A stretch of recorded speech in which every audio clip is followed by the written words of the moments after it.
తెలియజేయడానికి ఎంతో సంతోషిస్తున్నాను. ఈరోజు ఇక్కడ మా పెద్ద సిస్టర్ అంటే కోడిరెక్క బాబు మరియు ఆమె సతీమణి అయిన సిస్టర్ మేరీ గారి యొక్క వెడ్డింగ్ యానివర్సరీ సందర్భంగా కృతజ్ఞతా కూడికని గృహ కూడికగా ఏర్పాటు చేసుకున్నారు. మరియు దేవునికి మహిమకరంగా ఉండడానికి ఈ వీధి సువార్త కూడికలో భాగంగా కూడా ఏర్పాటు చేశారు. ఇదెంతో సంతోషదాయకమైన విషయం. దేవునికే మహిమ. దేవుని ఆరాధించుట, ఆయన్ని ప్రార్థించుట, ఆయన్ని ఘనపరచుట దేవునికి ఎంతో ఇష్టమైన విషయం. ఆయన్ని జ్ఞాపకం చేసుకుంటూ కూడా ఎంతో ఇష్టమైన విషయం. ఆయనే చెప్తున్నాడు, నీ కలిమి ఎందును లేమి ఎందును నన్ను జ్ఞాపకం చేసుకోమని. ప్రభువుకే వందనాలు. స్తుతి కూడక ప్రారంభించబడుతుంది. ఈ శుభ సందర్భంగా అక్కకు బావకు పెళ్లి రోజు శుభాకాంక్షలు తెలియజేస్తున్నాను. మరియు వాళ్ళ కుటుంబం ఇద్దరు బిడ్డల్ని కలిసిన మనవరాళ్ళు మనవల సంతానాన్ని బట్టి దేవుడు వారిని ఎల్లవెల్ల ఆశీర్వదించాలని, సుఖ సంతోషాలతో ఉంచాలని మనస్ఫూర్తిగా కోరుకుంటూ ప్రార్థన చేస్తున్నాను. ఆమేన్. వందనాలు.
Praise the Lord. దేవుడి నామానికి స్తోత్రములు. విచ్చేసినటువంటి మరి బంధుమిత్రులకు అలాగే సహోదరి సహోదరులకి ఈ కూడిక ఏర్పాటు చేసుకున్నటువంటి మరి సహోదరికి వారి యొక్క యజమాని గారికి వారి కుటుంబానికి కూడా యేసుక్రీస్తు నామములో శుభాభివందనాలు తెలియజేస్తున్నాను. అమరుడవు నీవు నా యేసయ్యా, ఆదియు అంతము నీవేనయ్యా. అమరుడవు నీవు నా యేసయ్యా, ఆదియు అంతము నీవేనయ్యా. ఆదియున్న నీ వాక్యమే ఆదరించెను శ్రమ కొలిమిలో. ఆదియున్న నీ వాక్యమే ఆదరించెను శ్రమ కొలిమిలో. సమ్మసిల్లక సాగిపోదును సియోను మార్గములో. స్తోత్ర గీతం ఆలపించు నీ దివ్య సన్నిధిలో. అమరుడవు నీవు నా యేసయ్యా, ఆదియు అంతము నీవేనయ్యా. నా యేసయ్యా, ఆదియు అంతము నీవేనయ్యా. ఎవరైనా నీలో ఒకరైనా, ఎవరైనా నీలో ఒకరైనా వెళతారా, నా ప్రేమను చెబుతారా. వెళతారా, నా ప్రేమను చెబుతారా. నా పేరే తెలియని ప్రజలు ఎందరో ఉన్నారు. నా ప్రేమను వారికి ప్రకటింప కొందరే ఉన్నారు.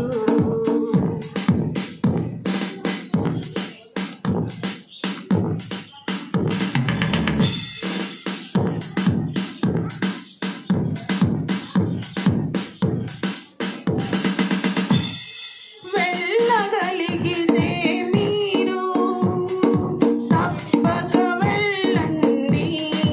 వెళ్ళలేకపోతే వెళ్ళే వారిని పంపండి.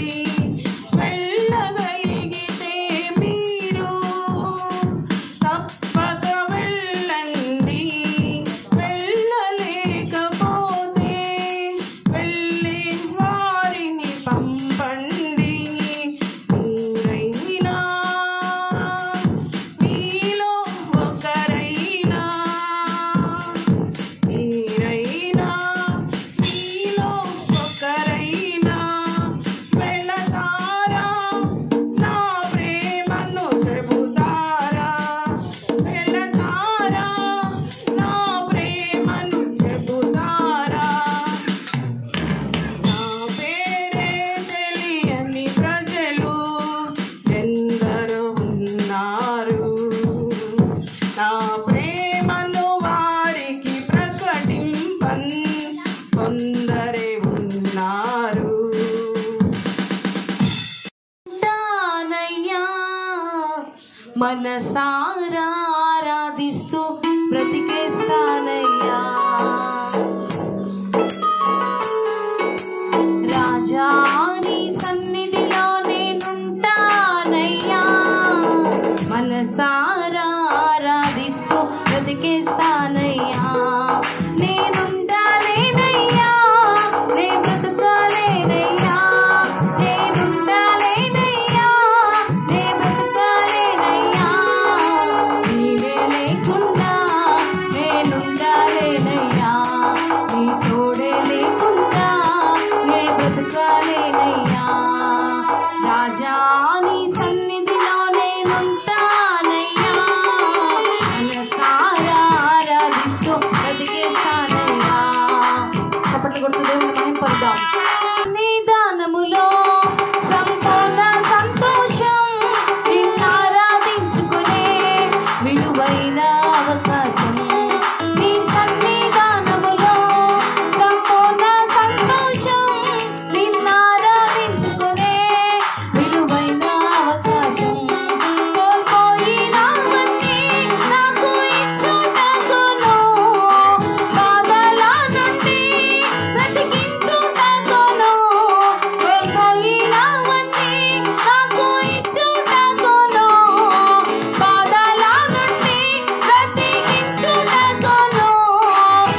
ఇప్పటి వరకు పాటల ద్వారా మీరు మహిమ పొందున్నారు ప్రభువా. అయా ముందున్న సమయాన్ని కూడా దీవెనకరంగా ఆశీర్వాదకరంగా మీరు మార్చున్నది నజరేయుడైన యేసుక్రీస్తు నామములో అడుగుచున్నాం తండ్రి, ఆమేన్. మనందరం లేచి నిలబడదాం, కొద్ది నిమిషాలు ఆరాధన చేసుకుందాం. మన మధ్యలో ఉన్న సరళక్క, అనిత వచ్చి ఆరాధనలు నడిపిస్తారు.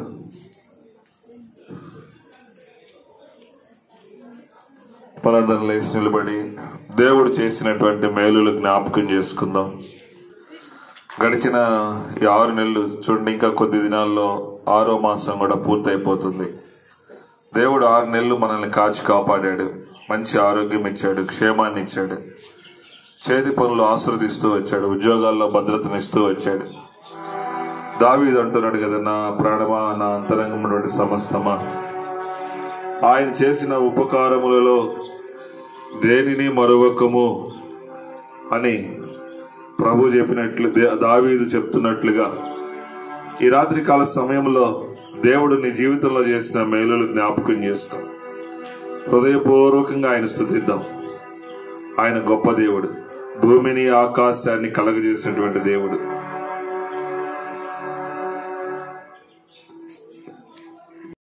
స్తోత్రం, హల్లెలూయా. మంచిది. ఈ అద్భుతమైనటువంటి అవకాశం దేవాతి దేవుడు కలిగించినందుకు దేవునికి స్తోత్రం చెల్లిద్దాం. స్తోత్రం, స్తోత్రం, స్తోత్రం కదా. మరి ఈరోజు సాయంత్రం పూట వర్షం పడినప్పుడు ఎలాగ ఉంటుందో అని కాస్త భయం వేసింది. కానీ దేవుడు అద్భుతమైనటువంటి దేవుడు, ఆయనకి అసాధ్యమైంది ఏది లేదు. మనలో గొప్ప ఏం లేదు, కానీ ఆయన చల్లని చూపు, ఆయన దయ ఈరోజు ఇటు రీతిగా ఈ కూడికి జరగడానికి ఆయన సహాయం చేస్తాడు. మరి ముఖ్యంగా మరి బాబంకులు, మేరీ ఆంటీ ప్రేమించి ఈరోజు ఈ కూడికి అవకాశం ఇచ్చినందుకు ఆ కుటుంబానికి ప్రత్యేకమైన వందనాలు తెలియజేస్తున్నాం. అలాగే జగనానికి, అలాగే విజయబాబానికి, ఇంకా కూడి వచ్చిన ప్రజలందరికీ కూడా, మీ అందరికి కూడా ప్రభువైన యేసుక్రీస్తు నామంలో వందనాలు తెలియజేస్తున్నాను. బాగున్నారు అందరూ? మంచిది. కొడికి అనగానే ఏంటో చాలా ఈజీగా అనిపిస్తుంది, కానీ ఈ చిన్న కొడికి పెట్టడానికి కూడా చాలా కష్టపడాల్సి వస్తుంది.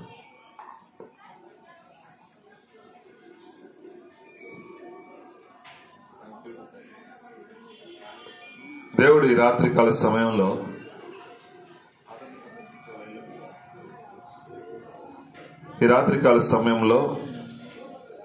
తిమోతికి రాసిన మొదటి పత్రిక 1వ అధ్యాయము 8వ వచనం ఒకసారి చదువుదాం.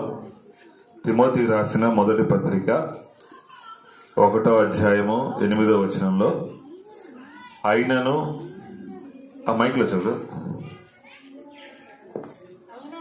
అయినను శ్రీమంతుడగు దేవుడు నాకు అప్పగించిన ఆయన మహిమగల సువార్త చాలు. చిన్న ప్రార్థన చేసుకుందాం. దేవా నీ కొందనాలు, ఈ రాత్రికాల సమయంలో నాతో, మా అందరితో మీరు సూటిగా మాట్లాడమని, ప్రతి గలిబిలి దూరపరిచి కొద్ది నిమిషాలు ప్రభువా ప్రశాంతమైన వాతావరణం దయచేసి, మారు మనసు లేని వారికి మారు మనసు, రక్షణ లేని వారికి రక్షణ, అయా ఏ ఇబ్బందులతో బాధపడుతున్నారో వారందరికీ విడుదల మీరు దయచేయమని నజరేయుడైన యేసుక్రీస్తు నామంలో అడుగుచున్నాం తండ్రి, ఆమేన్. దేవుని వాక్యంలో మహిమ కలిగిన సువార్త అనే మాట రాయబడి, ఈ బైబిల్లో ఉన్న ప్రతి మాట కూడా దేవుని మాట. దానిలో ఏమి దాగుందంటే మహిమ దాగి ఉంది. వార్త, మనం న్యూస్ చూస్తూ ఉంటాం పొద్దున్న లేగంగానే. ఈ కాలంలో ఇంకొంచెం ఎక్కువగా చూస్తాం, ఎవరు ఓడిపోయారు, ఎవరు గెలిచారు, వాటి మీద ఎన్నో వార్తలు వింటూ ఉంటాం. చూడండి, న్యూస్ అంటే నార్త్, ఈస్ట్, వెస్ట్, సౌత్ అన్ని వైపుల నుంచి వచ్చినటువంటి వార్తలే న్యూస్ అంటారు. కానీ ఈ సువార్తలో మహిమ దాగి ఉందని దేవుని వాక్యం చెప్తాడు. మనం అప్పుడప్పుడు పేపర్ చదువుతాం. పేపర్ చదివిన తర్వాత మరలా రెండోసారి చదవాలంటే బోరు కొట్టేసింది. నిన్నటి పేపర్ అసలు చదవం. ఆ రోజు ఫ్రెష్ పేపరే ఒకసారి చదివామంటే మరలా దాని జోలికి వెళ్ళాం. బైబిల్ మీరు గమనించండి, ఆది కాండం ఎన్నిసార్లు చదివినా ఒకసారి ఒక 50 సార్లు చదివాం అనుకుందాం. అన్నిసార్లు చదివిన వాళ్ళు ఉండట్లే, ఒక 4-5 సార్లు 10 సార్లు చదివిన వాళ్ళు ఉంటారు. 11వ చదువుతున్నా దానిలో ఒక కొత్తదనాన్ని దేవుడిస్తాడు, ఒక ఉత్తేజాన్ని ఇస్తాడు, కొత్త కొత్త విషయాలు దేవుడు అర్థం చేస్తూ ఉంటాడు. కాబట్టి బైబిల్ చదువుతున్నప్పుడు మనకెప్పుడు బోరు కొట్టదు. దేవుడు కొత్త విషయాల్ని మరలా పరిచయం చేస్తూ ఉంటాడు. దానిలో శక్తి దాగి ఉంది. ఆయన మాటలో ఎండిన ఎముకలు మహాసైన్యంగా మార్చగలిగినటువంటి దేవుడు ఆయన. ఓ రోజు ఒక పాస్టర్ గారు దేవుని ఆత్మ వచ్చి నువ్వు లేచి ఆ లోయలోకి వెళ్ళరంగానే, ఆ లోయలోకి వెళ్ళినప్పుడు ఏం కనిపిస్తున్నాయి నీకు అంటే అక్కడ చాలా ఎముకలు పుర్రెలు కనిపిస్తా ఉన్నాయి. అది ఎముకల లోయ. ఆయన అంటున్నాడు, భక్తుడు అయ్యా ఇవన్నీ ఎముకలు అంటే, ఆయన అంటున్నాడు దేవుడు, ఇవి మహాసైన్యంగా మార్చగలవా అంటే, నాకేం తెలుసు ప్రభువా నీ చిత్తం అంటప్పుడు ప్రవచించు, అవన్నీ మహాసైన్యంగా మారుతాయి అన్నప్పుడు చూడండి, దేవుని మాట తీసుకొని ఎప్పుడైతే ప్రవచించాడో ఆ ఎండిపోయిన ఎముకలు మహాసైన్యంగా మారిపోయాయి. ఆయన తన నోటి మాట ద్వారా ఈ సృష్టి అంతటిని కలగజేశాడు. ఆకాశమా కలుగు, భూమి కలుగు అని ఎప్పుడైతే తన నోటి మాట ద్వారా ఈ సృష్టి అంతటిని ఆయన కలగజేశాడు. ఆయన మాటలో ఏముందంటే మహిమ ఉంది. అందుకనే సువార్తలో మహిమ కలిగిన సువార్త, ప్రభావం కలిగినటువంటి సువార్త, శక్తి కలిగినటువంటి సువార్త అని దేవుని వాక్యం పరిచయం చేస్తాం. చూడండి, యేసు ప్రభు వారు ఒకరోజు ఒక ప్రాంతంలో ఉన్నాడు. ఆయనకు ఒక కబురు వచ్చింది. బేతనియా అనే గ్రామం నుంచి ఆయనకు ఒక కబురు వచ్చింది. ఏంటి ఆ కబురు అంటే, యేసు ప్రభు వారు బేతనియా అనే గ్రామానికి వెళ్ళినప్పుడు ఒకళ్ళ ఇంటికి తరచుగా వెళ్తాడు, ఖచ్చితంగా వెళ్తాడు. మార్తా, మరియా. వాళ్ళు ఎక్కువగా దేవుణ్ణి ప్రేమిస్తూ ఉన్నారు. వాళ్ళకు ఒక సహోదరుడు ఉన్నాడు, అతని పేరు లాజరు. వాళ్ళిద్దరు అంటే అభిమానం కాబట్టి అతను కూడా అంటే కూడా అభిమానమే.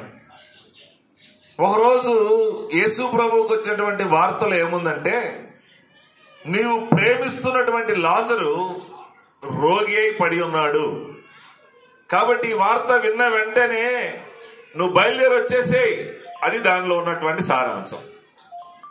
గడిచిన కొద్ది కాలం వెనక్కి వెళ్తే ఏదైనా ముఖ్యమైన వార్తలు మనకి టెలిగ్రామ్లోనో ఉత్తరంలో వచ్చినప్పుడు వెంటనే ఏం చేస్తాం, బయలుదేరి వెళ్తా ఉంటాం. ఈ రోజుల్లో అంటే మనకి ఎన్నో సదుపాయాలు వచ్చినాయి కాబట్టి విత్ ఇన్ సెకండ్స్ లో మనకు తెలిసిపోతుంది. కాబట్టి ఆ కబురు వచ్చినప్పుడు యేసు ప్రభు వారు ఏం చేశారంటే, ఆ కబురుకి స్పందించకుండా ఇంకా అక్కడే 2 దినాలు అదనంగా గడిపేశాడు. 2 దినాలు అయిపోయింది, అప్పటికే 3 రోజులు అయిపోయింది. ఆ శిష్యులతో అంటున్నాడు, మనం బేతనియా గ్రామానికి వెళదాం, అక్కడ లాజరు నిద్రించుచున్నాడు, మనం వెళ్ళి ఆ లాజర్ని నిద్ర లేపుదాం అన్నప్పుడు శిష్యులందరూ కలిసి, అంటే యేసు ప్రభు వారికి 12 మంది శిష్యులు ఉన్నారు. ఆ 12 మంది శిష్యులు ఆయన కలిసి బేతనియా గ్రామం యొక్క గవిని దగ్గరకు వచ్చారు, అంటే ఎంట్రన్స్ లోకి వచ్చారు. అప్పుడు మార్త యేసు ప్రభువుని చూసి అంటుంది, అయ్యా నువ్వు గనక ఒక 3 రోజులు ముందొస్తే ఎంత బాగుండేది, తమ్ముడు చనిపోయాడు, నువ్వు గనక ముందొచ్చుంటే అతన్ని నువ్వు స్వస్థపరిచేవాడివి అని అన్నప్పుడు యేసయ్య అన్నాడు, మార్తా నువ్వు విశ్వాసం ఉంచు, నీ తమ్ముడు బ్రతుకుతాడు అని చెప్పినప్పుడు ఆమె ఏం చేస్తుందంటే యేసయ్యకే వాక్యం చెప్తుంది. పునరుద్ధానం అప్పుడు తమ్ముడు లెగుస్తాడని మాకు తెలుసు, పునరుద్ధానం అప్పుడు మరలా బ్రతుకుతాడని మాకు తెలుసు అంటుంటే ఆయన అంటున్నాడు, పునరుద్ధానమును జీవమును నేనే, నా యందు ఎవరైతే విశ్వాసం ఉంచుతారో వారు చనిపోయినా మరలా బ్రతుకుతాడు, ఆ పునరుద్ధానమును జీవమును నేనే అనగానే ఆమె ఒకసారిగా అంటే ఆ మాటలు కాస్త దేవుడు గట్టిగా చెప్పాడు. ఆ వెంటనే సైలెంట్ అయిపోయింది. ఈ గొడవ అంతా నాకెందుకులే అని మరీ దగ్గరికి వెళ్ళి యేసుప్రభు వారు వచ్చారు, అది ఆ లైన్ చివరిలో ఉన్నాడని చెప్పగానే మరియ పరిగెత్తుకుంటూ వచ్చి యేసయ్య పాదాల మీద పడిపోయింది. మార్త వచ్చేమో నిలబడి మాట్లాడుతుంది, మరియేమో యేసయ్య పాదాల మీద పడి ఆమె చెప్పిందే చెప్పింది. అయితే ఆ మరియ ఏడుస్తుంటే యేసు ప్రభు వారు కూడా కన్నీరు విడిచాడు. చాలా తక్కువ సందర్భాల్లో యేసు ప్రభు వారు బాధపడే వారి ఇంటికి వెళ్ళి నవ్వలేదు. ఆయన ఎక్కడ కూడా బాధపడే వారి ఇంటికి వెళ్ళి బాధపడ్డారు, సంతోషంగా ఉన్న వారి ఇంటికి వెళ్ళి సంతోషించాడు. చూడండి, అక్కడ ఆ మరియ వాళ్ళు కన్నీళ్లు విడుస్తుంటే ఇతను కూడా యేసయ్య కూడా కన్నీళ్లు విడిచి ఎక్కడ సమాధి చేశారు లాజర్ని అన్నప్పుడు వెళ్ళి ఆ సమాధి దగ్గరికి వెళ్ళినప్పుడు ఆయన అంటున్నాడు, ఆ రాతిని తొలగించండి, అదొక గుహ, ఆ గుహలో ఉన్నటువంటి ఆ రాతిని తొలగించండి అన్నప్పుడు మరలా మార్త అడ్డుపడింది. అయ్యా, ఇప్పటికే 3 రోజులు అయిపోయి ఇది 4వ రోజు వచ్చింది, మేము 3వ రోజు మన ఆచారం ప్రకారం సుగంధ ద్రవ్యాలు పూసేసాము, ఇప్పుడు బాగా వాసన వచ్చేస్తాడు, తెరవద్దు, ఆ మూత లేకపోతే ఆ రాయి దొర్లించొద్దు అంటున్నప్పుడు దేవుడు గట్టిగా మార్తని గర్దించి రాయి తొలగించండి అన్నప్పుడు రాయి తొలగించగలనే యేసయ్య బిగ్గరగా లాజరు బయటికి రా అని ఎప్పుడైతే ఆయన మాట చెప్పాడో ఆ గుహలో నుంచి పేత వస్త్రాలతో బంధించబడిన చుట్టిన వాడే లాజరు సజీవంగా బయటికి వచ్చాడు. హల్లెలూయా. ఆయన మాటలో శక్తి దాగి ఉంది, ఆయన మాటలో మహిమ దాగి ఉంది, ప్రభావం దాగి ఉంది. లాజరు బయటికి రా అంటే లాజరు పేద వస్త్రాలతో బయటికి వచ్చినప్పుడు అతని కట్లు విప్పండి అన్నప్పుడు ఆ కట్లు విప్పితే ఆ లాజరు కూడా యేసుతో వెళ్లి కూర్చొని భోజనం చేస్తున్నట్లుగా చూస్తూ ఉన్నాం. అందుకనే బైబిల్లో ఒక మాట రాయబడింది, ఆయనకి అసాధ్యమైంది ఏదియో లేదు. చూద్దాం, రోమా పత్రిక 4వ అధ్యాయము 17వ వచనాన్ని మనం గమనిద్దాం. రోమా పత్రిక 4వ అధ్యాయము 17వ వచనంలో, తాను విశ్వసించిన దేవుని ఎదుట అనగా మృతులను సజీవులుగా చేయువాడును లేని వాటిని ఉన్నట్లుగా పిలిచివాడునైనా దేవుని ఎదుట మనందరికి తండ్రి ఉన్నాడు. చూడండి, మృతులను సజీవులుగా చేయ ఆయనకి అసాధ్యమైంది ఏది లేదు. సర్వశక్తి కలిగినటువంటి దేవుడు ఆయనే నజరేయుడు అని యేసు. ఆయన ఉన్నది లేనట్లుగా లేనిది ఉన్నట్లుగా మృతులను సజీవులుగా చేయగలిగినటువంటి దేవుడు. ఈ రాత్రికాల సమయంలో నువ్వు ఏ సమస్యతో బాధపడుతున్నా సరే, నువ్వు యేసయ్య పాదాల దగ్గరికి రాగలిగితే ఆయన నీ జీవితంలో గొప్ప కార్యాలు చేస్తాడు. అడుగుడి మీకు ఇవ్వబడును, వెదుకుడి మీకు దొరకబడునని దేవుని వాక్యం చెప్తుంది. నువ్వు అడిగితే నా యేసయ్య, మన యేసయ్య ఖచ్చితంగా మీ జీవితంలో కార్యాలు జరిగిస్తాడు. మార్తా మరియా, చూడండి, ఆ మరియా యేసు పాదాలు పట్టుకొని అడుగుతుంది. ఆ సృష్టికర్త యొక్క పాదాలు పట్టుకొని కన్నీరు విడిస్తే ఆమె కోసం లాజర్ని మరలా తిరిగి బ్రతికించినట్లుగా ఈ రాత్రికాల సమయంలో నీవు కూడా దేవుని పాదాలు పట్టుకోగలిగితే ఆయన ఏదైనా చేయగలడు. నువ్వే సమస్యలో ఉన్నా సరే ఆయనకి అసాధ్యమైంది ఏది లేదు. ఉన్నవి లేనట్లుగా లేని ఉన్నట్లుగా మృతులను సజీవులుగా మార్చగలిగినటువంటి దేవుడని దేవుని వాక్యం చెప్తాం. కాబట్టి ప్రియ దేవుని బిడ్డలారా, వాక్యములో ఏముందంటే సువార్తలో మహిమ దాగి ఉంది. సువార్త దేవుని వాక్యము చూడండి, ప్రజల యొక్క కఠినమైన హృదయాలను మార్చేస్తారు. కొంతమంది అక్కడక్కడ దొంగతనాలు చేస్తూ ఉంటారు, పోలీసు వాళ్ళు తీసుకెళ్లి మామూలు కొట్టరు. కొత్తగా గనక మన స్టేషన్లోకి వెళ్ళి చూస్తే మూర్చబడిపోతాం, అట్లా కొడతారు వాళ్ళు. అంకులేరు అట్లా కొడతారు. వాళ్ళు బయటకు వచ్చిన తర్వాత 2-3 రోజులు బాగానే ఉంటారు, ఆ దెబ్బలకు భయపడి. ఆ దెబ్బలు అయితే ఎప్పుడైతే తగ్గిపోతాయో మరలా మా యథాస్థితిగానే వాళ్ళు కంటిన్యూ. ఏమి వాళ్ళ హృదయాన్ని మార్పు రాదు. దెబ్బలు వారి హృదయాన్ని మార్చలేవు, ప్రభుత్వాలు ప్రజల హృదయాన్ని మార్చలేవు. కానీ దేవుని వాక్యము ప్రజల హృదయాలను మార్చగలదు. ఎంతో మంది దొంగలు వారు బ్రతుకులు మార్చుకొని దేవునిలో నిజాయితీగా బ్రతుకుతున్న వారు ఎంతో మంది ఉన్నారు. ఎంతో మంది సేవకులు కూడా ఉన్నారు. నరహంతకులు దేవుడు మార్చాడు, దొంగల్ని మార్చాడు, వ్యభిచారులు మార్చాడు. దేవుని వాక్యం వారి హృదయాలను మార్చేసింది. ప్రభుత్వాలు చేయలేని పని దేవుని వాక్యం చేయగలిగింది. అంటే దానిలో ప్రభావం ఉంది. అందుకని ఆయన అంటున్నాడు, ఈ సువార్త అంట మహిమ కలిగినటువంటి సువార్త. చూడండి, దేవుని వాక్యంలో మరొకసారి మనం చూసుకున్నట్లయితే 2వ రాజులు 7వ అధ్యాయము 1వ వచనం చదువుతుంది. అప్పుడు ఎలీషా రాజుతో ఇట్లా, నేను యెహోవా మాట ఆలకించుము.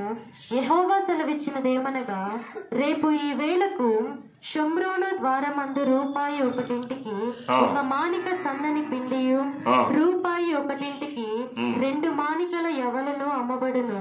అందుకు ఎవరి చేతి మీద రాజు ఆనుకొని ఉండెనో ఆ అధిపతి యెహోవా ఆకాశము నుండి కిటికీలు తెరిచినను అలాగున జరుగున అని దైవజనునికి ప్రత్యుత్తరమియగా, అతడు నీవు కనులారా చూచెదవు గాని దానిని తినకుందువని అతనితో చెప్పాను. చూడండి, ఇక్కడ జరిగిన సందర్భం ఏంటంటే ఆ దేశంలో చాలా కరువు వచ్చేసింది. ఎంత కరువు వచ్చిందంటే ఆ దేశము చుట్టూ కూడా వేరే ఒక దేశపు రాజు వచ్చి ఏం చేశాడంటే ముట్టడి వేశాడు. ఎవరిని లోపలికి అనుమతించడం లేదు, ఏ వస్తువులు పట్టణంలో నుంచి బయటికి అనుమతించడం లేదు. అంటే మనకి బాగా అర్థం అవ్వాలంటే, కరోనా రోజుల్లో ఏం చేసేవాళ్ళు, ఒక ఏరియాని బ్లాక్ చేసేసేవాళ్ళు. ఇంకా ఆ ఏరియాలో నుంచి బయటికి వెళ్ళడానికి లేదు, లోపలికి రావడానికి లేదు. అలాగా ఏమీ రాకుండా ఉండేసరికి పాలు రావట్లేదు, బియ్యం రావటం లేదు, కూరగాయలు రావటం లేదు, ఉన్నవన్నీ అయిపోయినాయి. ప్రజలు ఆకలితో ఉన్నారు, ఏం చేయాలో అర్థం కావటం లేదు. ఎంత దూరం అయిపోయిందంటే పిల్లలను కూడా చంపుకొని తినేస్తారంట వంటకి. వాళ్ళు ఆకలికి తట్టుకోలేక తినేస్తా ఉన్నారు. రాజుగారికి ఆ విషయం తెలిసింది. మన దేశంలో చూడండి, పిల్లలు ఆహారం లేక పిల్లలు వండుకొని తినేస్తున్నారు, ప్రజలందరూ మిమ్మల్ని తిట్టుకుంటున్నారు అని తెలిసినప్పుడు రాజు అంటున్నాడు, పాస్టర్ గారిని పిలవండి, ఈరోజు అతని మెడ మీద తల లేకుండా చేస్తాను. ఆ సేవకుడిని పిలిపించినప్పుడు ఎలీషా సేవకుడు వచ్చాడు. అంటున్నాడు, అయ్యా రేపు ఈ వేళకి దేశంలో సమృద్ధి వస్తుంది. బియ్యము ₹1 అమ్మాల్సినటువంటి బియ్యము 500 రూపాయలు అమ్ముతుంది. అంత కరువు చేసేసి రాజు లాంటి వ్యక్తులు తప్పితే ఎవరు పోషణ జరగటం లేదు. అటువంటి భయంకరమైన కరువులో విపరీతమైన ధరలు పెరిగిపోయి ఉన్నప్పుడు సేవకుడు వచ్చి రాజుతో చెప్తున్నాడు, రేపు ఈ పాటికి కరువు పోయి సమృద్ధి వస్తుంది, ప్రజలకు సమృద్ధిగా వారు భోంచేస్తారు, తృప్తిగా తింటారు, నువ్వేమి కంగారు పడద్దంటే అది నమ్మశక్యమేనా? ఎందుకు? అప్పుడు కరువు కంటిన్యూ అవుతానే ఉంది. ఈ రాత్రికి ఏం జరిగింది? సేవకుడు చెప్తున్నాడు, ఇదిగో మీ జీవితంలో కరువు ఈ రాత్రే, క్షామం ఈ రాత్రే, ఇబ్బందులు ఈ రాత్రే, దేవుడు మీ జీవితంలో ఒక గొప్ప కార్యం చేయబోతున్నాడు, నమ్ము అన్నప్పుడు కదా ఒక్కొక్కసారి మనం కూడా వాక్యం వింటాం, విని ఏమనుకుంటాం, వాళ్ళంతే చెప్తుంటారులే, జరుగుతాయా అనిపిస్తుంది కదా. ఒక్కోసారి మేము కొంతమంది ఇళ్ళకెళ్ళి ప్రార్థన చేస్తూ ఉంటాం. భయంకరమైన పరిస్థితుల్లో ఉంటారు, అనారోగ్యంలో ఉంటారు, ఆర్థిక సమస్యల్లో ఉంటారు. మాకే డౌట్ వస్తూ ఉంటుంది, మైకి వింటాం, సరిగ్గా వినరా, నాకు అర్థం అవుతుంది చాలు.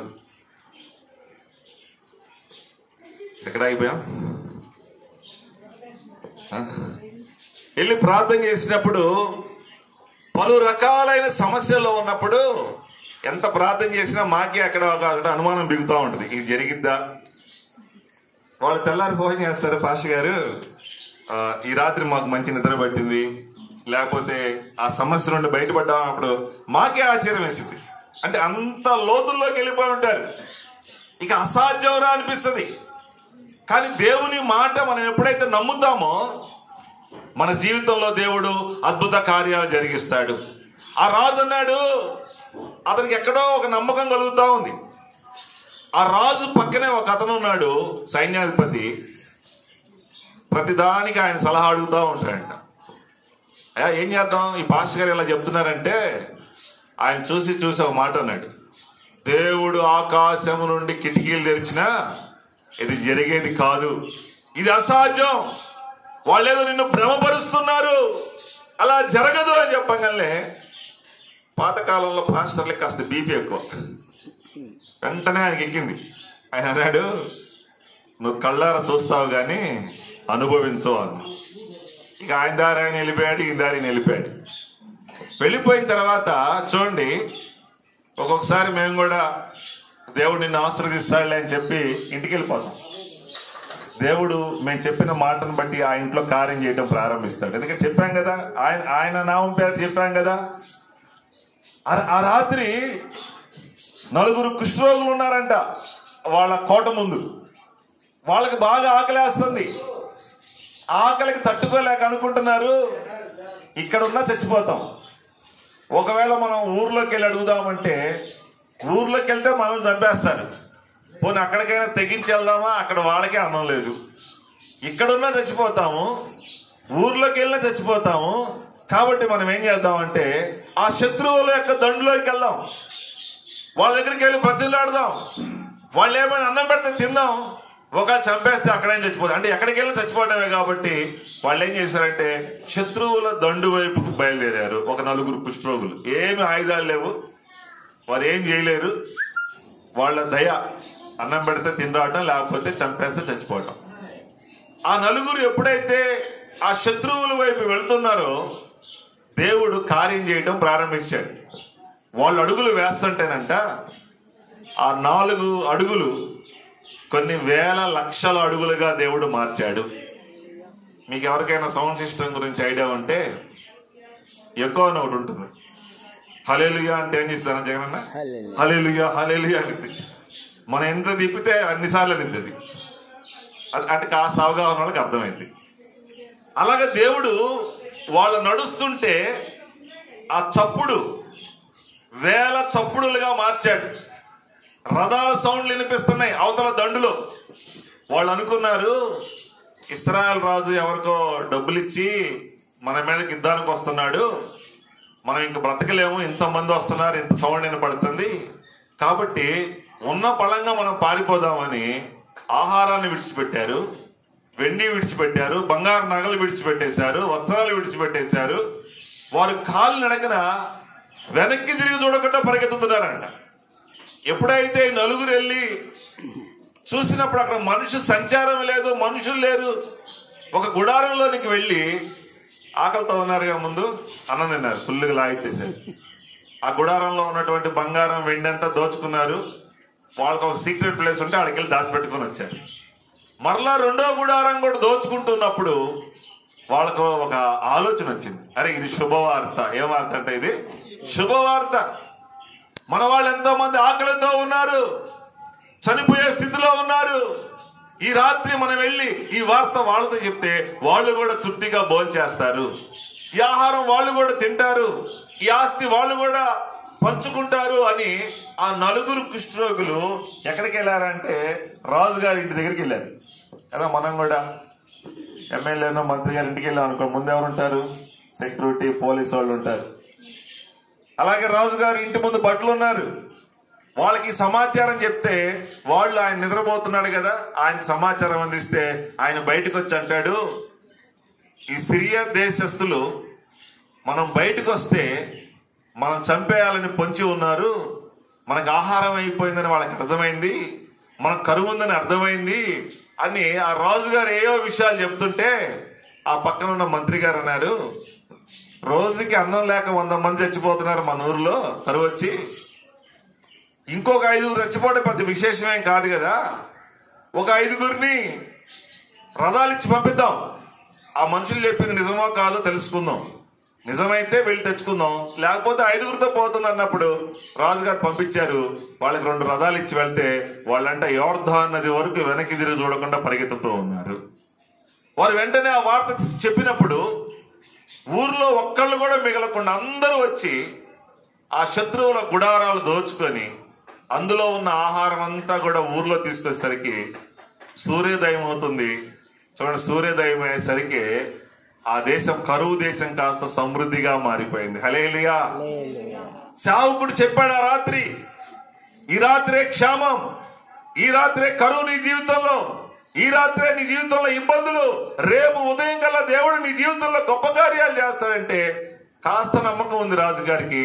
ఆ పక్కనే ఉన్నటువంటి ఆ సైన్యాధిపతి అన్నాడు, దేవుడు ఆకాశం నుండి కిటికీలు తెరిచిన అది జరగదన్నప్పుడు చూడండి, సేవకుని మాటలో దేవుని మాట, అది ఆయన చెప్పిన మాట కాదు, దేవుని మాట కాబట్టి ఆ మాటలో ఏం దాగుందంటే మహిమ దాగి ఉంది, మహిమ దాగి ఉంది, శక్తి దాగి ఉంది, ప్రభావం దాగి ఉంది.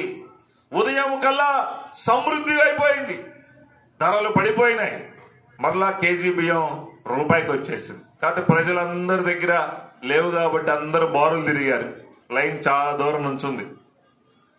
అప్పుడు రాజుగారు అన్నారు, ఈయన్ని నువ్వు కాస్త గేటు దగ్గర నుంచి ఒక్కొక్కళ్ళు పంపించాయా, అందరికి ఆహారం ఒకసారి కొట్టుకుంటే బాగోదని ఆయనకి ఆ కాపలా డ్యూటీ వేశారు రాజుగారు. చూడండి, ఎవరో కాస్త బలం కలిగిన వాళ్ళు నెట్టారు, ఆయన కింద పడిపోయాడు. పాపం లేపుదామని ఎవరు అనుకోలేదు, అందరూ ఆయన తొక్కుకుంటూ వెళ్ళిపోయారు. అతను ప్రాణం విడిచిపెట్టాడు. సేవకుడు ఏమైనా చెప్పాడు, నువ్వు కళ్ళారా చూస్తావు గాని దాన్ని అనుభవించవని చెప్పాడు.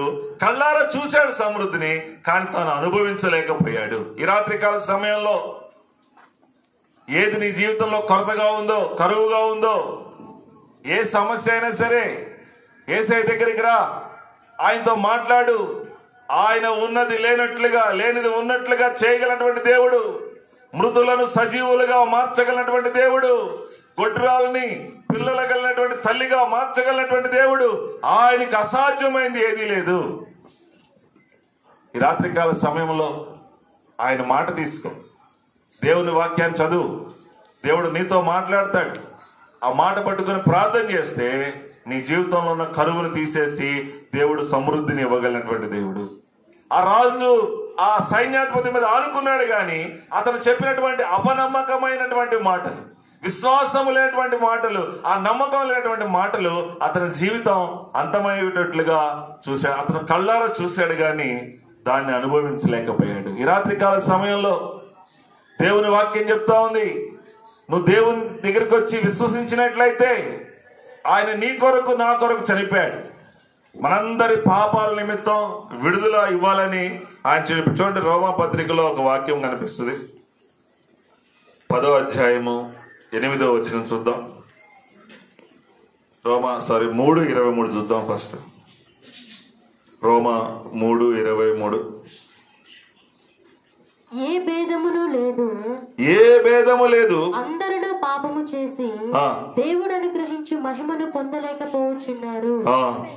చూడండి, ఏ భేదము లేదు, అందరూ పాపం చేసి దేవుడు అనుగ్రహించే మహిమను పొందలేకపోతున్నారు. ప్రతి మనిషిలో కూడా పాపము వెంటాడుతూనే ఉంది. చిన్నపిల్లలు అప్పటి నుండే ఉగ్గిపాలతోనే పాపము పరిచయం అవుతా ఉంది. చిన్న బాబు పుడతాడు, 1-2 సంవత్సరాలు అయిన తర్వాత స్కూల్కి పంపిస్తే చక్కటి పాట నేర్చుకొని వస్తాడు. ఏం పాట నేర్చుకొని వస్తాడు? జానీ జానీ వాట్ పాప, ఈటింగ్ షుగర్ నో పాప అని పాడుకుంటా వస్తాడు. అది పాడుతూ ఉంటే ఆహా మా అబ్బాయి ఇంగ్లీష్లో భలే పాడుతున్నాడు అని సంతోషపడతాం. కానీ ఉగ్గిపాలతోనే అబద్ధం ఆడటం అనేది పరిచయం చేస్తున్నారు. ఆ అబద్ధం వారి నరనరాల్లోనికి లోపలికి వెళ్ళిపోతా ఉంది. దేవుని వాక్యం చెప్తుంది, ఏ భేదము లేదు, అందరూ పాపము చేసి దేవుడు అనుగ్రహించి మహిమను పొందలేకపోతూ ఉన్నారు. ఈ రాత్రి ఆయన మహిమ మనలో పని చేయాలి అంటే మనలో ఉన్నటువంటి పాపాన్ని తీసివేసేయాలి. చూడండి, ఒక మనిషి పాపం పోవాలని ఎన్నో ప్రయత్నాలు చేస్తాడు. చాలా దూరం గుడికి నడుచుకుంటూ వెళ్తాడు. మనవాళ్ళు కొంతమంది కాకాని గుడికి 7 వారాలు 5 రోజులు 5 వారాలు 7 వారాలు ఏం చేస్తుంటారు? కావాలి ఇంటి దగ్గర నుంచి నడుచుకుంటూ పోతూ ఉంటారు. సరే నేనే అన్నాను, కానీ నీ పాపం పోతుందా? తీర్థయాత్రలు చేస్తారు, అన్నదానం చేస్తారు, వస్త్రదానం చేస్తారు, ఎన్నో మంచి పనులు చేస్తారు. మంచి పనులు చేయటం మంచిదే, కానీ అవి నీ పాపాన్ని తీసివేయలేవు. పాపం, మనలో ఉన్న పాపాన్ని తీసివేయాలంటే యేసు రక్తమే కావాలి. చూడండి, ఆయన అంటున్నాడు, నాలో పాపం ఉంటే మీరు నిరూపించండి. 2023 సంవత్సరాల క్రితం ఆయన ఛాలెంజ్ వేశాడు. ఎంతో మంది బైబిల్ చదివారు, ఆయనలో ఒక్క తప్పైనా పట్టుకుందామని. ఎవరికి ఆయనలో ఉన్నటువంటి లోపం కనపడలేదు. బైబిలు ఆ వ్యక్తులను పట్టుకుంటుంది. పాపిని గ్రహించి ఎవరైతే యేసయ్య దగ్గరకు వచ్చి తమ నోటితో పాపిని ప్రభువు అని ఒప్పుకుంటారో వారి పాపాలంట దేవుడు క్షమిస్తాడని ఆ మాట చూద్దాం ఒకసారి. మనుషుల కళ్ళు కప్పచ్చు గాని యేసయ్య కళ్ళు కప్పలేము. ఎందుకంటే ఆకాశం ఆయన సింహాసనం, భూమి ఆయన పాదపీఠం. ఆయనకి కనపడకుండా ఏది దాచలేము. కాబట్టి దేవుని వాక్యం చెప్తుంది, పాపం పోవాలంటే నువ్వేం చేయాలంటే యేసయ్య పాదాల దగ్గరికి రావాలి. ప్రభువా, పాపిని ప్రభువా నన్ను క్షమించంటే ఆయన ఏం చేస్తాడు తెలుసా? నీ పాపాలన్నీ ఆయన అకౌంట్ లో రాసుకొని ఆ ధర్మశాస్త్రానికి సిలువలో వెల చెల్లించాడు. గలతీ పత్రికలో యేసు ప్రభు శాపగ్రస్తుడిగా సిలువలో వేలాడుతూ వచ్చాడు. పరిశుద్ధుడు, 1000 కోట్ల దూతలతో పరిశుద్ధుడు పరిశుద్ధుడు పరిశుద్ధుడని గాన ప్రతిగానముల చేత స్తుతించబడుతున్నటువంటి యేసయ్య శాపగ్రస్తుడిగా ఎందుకు సిలువలో వేలాడంటే మనందరి పాపాలు ఆయన మీద వేసుకున్నాడు కాబట్టి ఆయన శాపగ్రస్తుడిగా మారిపోయాడు. యోహాను సువార్తలో ఇదిగో లోక పాపములు మోసుకొని పోవు దేవుని గొర్రె పిల్లని పరిచయం చేస్తూ వచ్చాడు. ఆయన ఎవరైతే ప్రభువా నువ్వే నా దేవుడు అయ్యా, నేను నా నోటితో ఒప్పుకుంటున్నాను, నా హృదయంలో నా కొరకు నువ్వు చనిపోయావు, నా కొరకు తిరిగి లేచావు, నా కొరకు ప్రాణం పెట్టావని ఎవరైతే విశ్వసిస్తారో, ఎవరైతే నమ్ముతారో వారి పాపాలన్నీ ఆయన మీద వేసుకొని ఆ సిలువలో ఆయన ఏం చేశాడంటే ధర్మశాస్త్రానికి వెల చెల్లించేశాడు. కాబట్టి ప్రియ దేవుని బిడ్డలారా, అప్పుడు మన పాపాలు క్షమించబడతాయి. యేసయ్య ఒక సందర్భంలో చెప్పాడు, మనుష్య కుమారుడికి భూమి మీద పాపాలు క్షమించే అధికారము ఇవ్వబడింది. ఒకవేళ మన పాపాలు క్షమించబడకపోతే ప్రకటన గ్రంథం 20వ అధ్యాయము 14వ వచనంలో ఒక మాట రాసి పెట్టాడు. ఎవని పేరైనను జీవ గ్రంథంలో కనబడని ఎడల ఆరని అగ్నిగుండంలో పడవేయబడును. అక్కడ ఏడుపులు పండ్లు కొరుకుతుంటాయి, అక్కడ మహావేదన ఉంటుంది. ఇది 2వ మరణం. ఒక మనిషికి 2 సార్లు మరణం వస్తుంది. ఒకటి సహజంగా 70 ఏళ్ళ తర్వాత ఎప్పుడైనా మనకి మరణం రావచ్చు. 2వ మరణం ఏమిటంటే ఆ అగ్నిగుండంలోకి వెళ్ళటమే 2వ మరణం. అది యుగ యుగాలు అక్కడ అగ్ని ఆరదు, పురుగు చావదు, అక్కడ కేకలుంటాయి. ఆ ప్రాంతానికి వెళ్ళకూడదని యేసు ప్రభు వారు భూమి మీదకి వచ్చాడు, పరలోకాన్ని విడిచిపెట్టాడు. పరలోకంలో యేసయ్యకి ఎంతో ప్రోటోకాల్ ఉంది. 24 మంది పెద్దలు తమ కిరీటాలు ఆయన పాదాల దగ్గర పడేసి, ఇవి మాకుండటం వేస్ట్ అయ్యా, నీ ముందు మేము పెట్టుకోలేమని ఆయన పాదాల దగ్గర పడేసి పరిశుద్ధుడు పరిశుద్ధుడు అని గాన ప్రతిగానముల చేత ఆయన స్తుతిస్తూ వచ్చాడు. ఆయన వెలుగై ఉండి ప్రకాశిస్తూ ఉన్నాడు. ఆయనకి ఎంతో అక్కడ మహిమ ఉంది, ఘనత ఉంది. ఆ ప్రోటోకాల్ అంతా విడిచిపెట్టి నీ కోసం నా కోసం ఆయన మనుష్య కుమారుడిగా భూమి మీదకి దిగి వచ్చాడు. ఎంతగా తగ్గించుకున్నాడంటే పశువుల పాక వరకు తగ్గించుకున్నాడు. ఆయనకి ఆకలేస్తే ఒక సాధారణమైన స్త్రీ పాలిస్తే గాని ఆకలి తీరలేనంతగా తగ్గించుకున్నాడు. ఆయనకి చలేస్తే ఒక సాధారణమైన స్త్రీ బట్టలు చుడితే గాని ఆయనకి చలి ఆగనంతగా తగ్గించుకున్నాడు. సత్రంలో చోటు లేదు అనే మాట విన్నప్పుడు ఎట్లా ఉంటది? ఓ పాస్టర్ గారు నన్ను పిలుస్తూ ఉంటారు అప్పుడప్పుడు వాక్యానికి. వాళ్ళంతా కాస్త బాగా డబ్బులు వాళ్ళు, అందరూ జగనన్న ఉద్యోగం లాంటి వాళ్ళంతా, ఎవరు అసలు ఒక్కరు కూడా ఉండరు. ఒకసారి నేను ఇట్లాగే నాకు కుదరదు సార్ రాలేనన్ను. ఇంకోసారి ఎప్పుడు వస్తానంటే ఇంచుమించు 6 నెలలు పిలవల, నెల పిలిచేవాడు, 6 నెలలు పిలవల. ఏంటి అంకుల్ దగ్గర నుంచి కాల్ రావటం లేదని నేనే ఒక రోజు పని, నువ్వు చాలా బిజీగా ఉంటావు పాస్ గారు. ఒకసారి నేను రానన్నందుకు 6 నెలలు కట్టేసి పడేశాడు. యేసయ్య సత్రంలో చోటు లేదు అనే మాట ఎలా తీసుకొని ఉంటాడు? ఎంత బాధగా ఉంటుంది. ఆయన తగ్గించుకున్నాడు మనము పరలోకానికి వెళ్ళాలని. ఆయన మొహం మీద గుద్దులు గుద్దారు, పిడిగుద్దులు గుద్దారు, ఉమ్మూశారు, అవమానపరిచారు, వస్త్రాలు తీసేశారు. ఇదిగో 3 మేకుల మధ్య ఆకాశానికి భూమికి 6 గంటల సేపు వేలాడుతూ ఆఖరి రక్త బొట్టు వరకు కార్చి మన రక్షణ కొరకు ఆయన వెల చెల్లించాడు.